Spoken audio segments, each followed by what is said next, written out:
I was looking at the Millennium Development Goals, I said, gee, if these goals are not going to be implemented, we have to start praying for their implementation because they are too important to be neglected. My letter of invitation to people who contributed to the book was that it is like the upper room, except for one difference. Instead of a thought for the day, I said, I want you to write a deed for the day. The devotional is good for 117 days if you do daily reading. And the part of the sale of the book goes to Imagine No Malaria and the United Methodist Global AIDS Fund. For the launching in the Philippines, part of the proceeds will go to the relief and rehabilitation work of UMCOR Philippines, as well as the relief and rehabilitation work spearheaded by the National Council of Churches in the Philippines.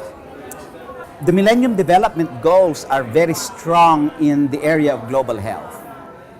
One of the goals refers to the eradication of global illnesses that includes malaria, HIV/AIDS, tuberculosis, and other not just epidemics but pandemics. The Millennium Development Goals are greatly imperiled.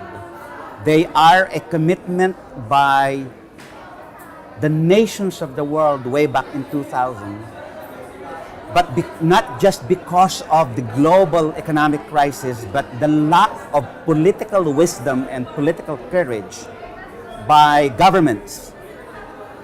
I say political wisdom and political courage is what is lacking because political will is welling up from people to better their lives for sustainability, to better their lives for mental health and public health, to better their lives with respect to the eradication of hunger and poverty, and therefore it would be a shame on us if these minimum development goals, which is another way of calling the Millennium Development Goals, these are minimum goals that would lift those who are extremely poor to regular poverty.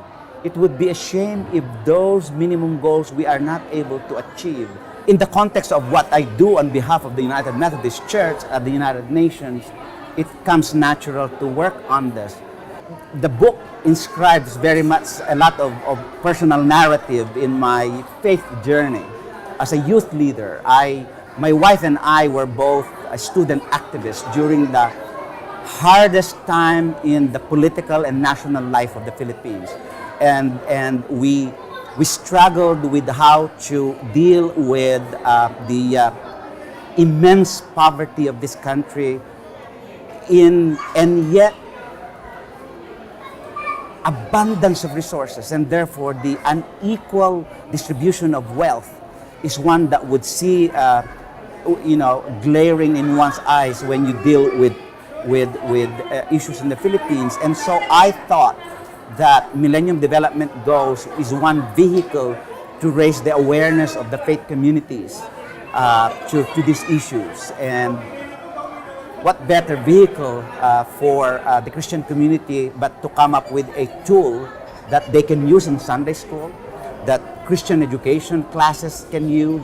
I already have orders from a seminary that can use it in ethics courses.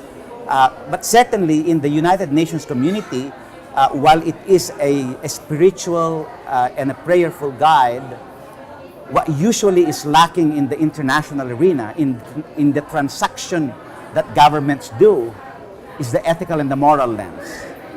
And might it be that this book provides or helps provide a moral compass through which we see that these 8 goals are not just national and governmental goals, but mirror the core of the Christian gospel.